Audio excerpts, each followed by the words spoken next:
আজকে তোমাদেরকে আমি একটা নতুন রেসিপি দেখাবো, দেখতে পারো। খুবই ভালো লাগে আর খালি কিন্তু খুবই উপকারী, এতটা উপকারী, সুগার সব কিছুতেই মানে ভালোই উপকারী। এইখানে দেখতে পারো আমি কিছু সজনোর পাতা আগের দিন তুলে পানিতে করে রাখে দিয়েছিলাম বলে, পানিতে রাখে দিলে কিন্তু সজনোর পাতাগুলো ঝরে যায়।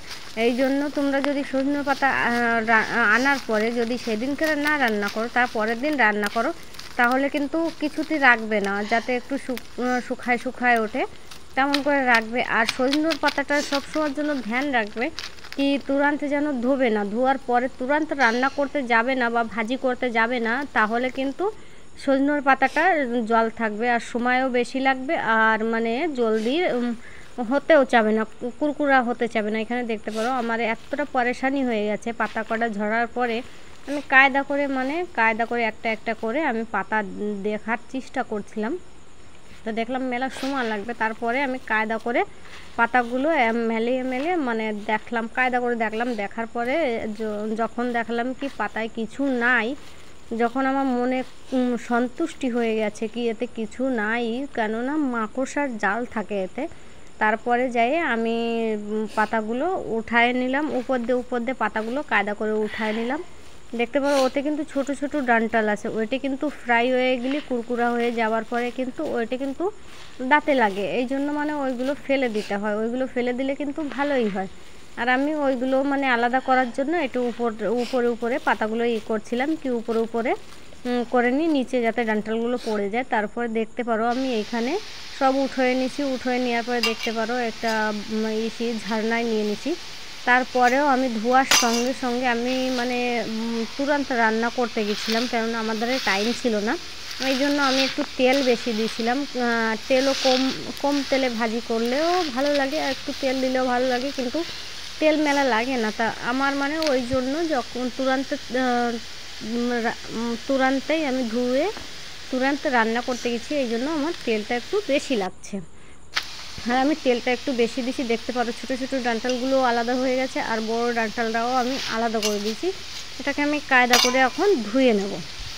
ধুয়ে জলটা ঝরাতে তুরান্ত ধুলে কিন্তু 10-5 মিনিটের মধ্যে কিন্তু জলটা যায় না। আর আমি এখানে কিছু শুকনো লঙ্কা ভাজি করে উঠে রাখে দেবো, যে পছন্দ করে শুকনো লঙ্কার সঙ্গে থাকে সেই শুকনো লঙ্কা কিছু ভাজি করে উঠে রাখতে পারে, তারপরে মানে পাতার সঙ্গে ভাতের সঙ্গে মাখায় খেতে পারে। দেখতে পারো আমার পাতাটা কিন্তু জলের জন্য এমন হয়ে গেছে। একটু দিয়ে দেবো একটু হলুদ আর পরিমাণ মতো লবণটা যেটুকু উচিত সেইটুকু দিবা, তো মেলা দিবা না, কিন্তু পাতা কিন্তু একদম কম হয়ে গেছে।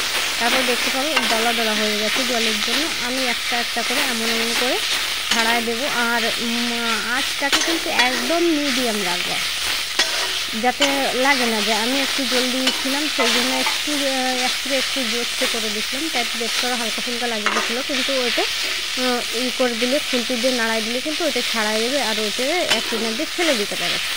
আমিও এই কাজ করছিলাম, আমি এমন করে বারবার মানে নাড়াইয়ে আলাদা করে দেখতে পারো আমি এমন করে নাড়িয়ে আলাদা করে মানে একটু আলাদা করার চেষ্টা করছিলাম। তারপরেও জল অনেকটা ছিল, এই জন্য মানে হচ্ছিল না, তারপরেও মেলা সময় লাগিয়ে গেছে খালি আমার একটা ভুলের জন্য। এই জন্য তোমরা ভুল করবে না, সজনে পাতা রান্না করতে গেলে ডান্টাল সমেত ধুয়ে রাখে দিবা পয়লা থেকে, না তো কিছুতে ধুয়ে রাখে দিবা যাতে জলটা খুবই আসানিসে পড়ে যায়, জলই না থাকে পাতাগুলো মানে একদমই জল না থাকে, তাহলে কিন্তু ভাজি করতে খুবই আসান হবে আর খুবই ভালো হবে। দেখতে পারো আমার রান্নাটা কমপ্লিট হয়ে গেছে, ভাজাটা কিন্তু কমপ্লিট হয়ে গেছে। আর এটাকে আমি নামায় রাখে দেবো, নামানোর পরে এটা যখন ঠান্ডা হয়ে যাবে, ঠান্ডা হওয়ার পরে কিন্তু এটাকে আমি হাত দিয়ে একটু গুঁড়ো করে রাখে দেবো, না তো ঠান্ডা হয়ে গেলে কিন্তু পাতাগুলো গুঁড়ো হবে না। যদি তোমার কাছে কাচের কোনো জিনিস থাকে তাতে উঠাবে, আর যদি কাচের জিনিস না থাকে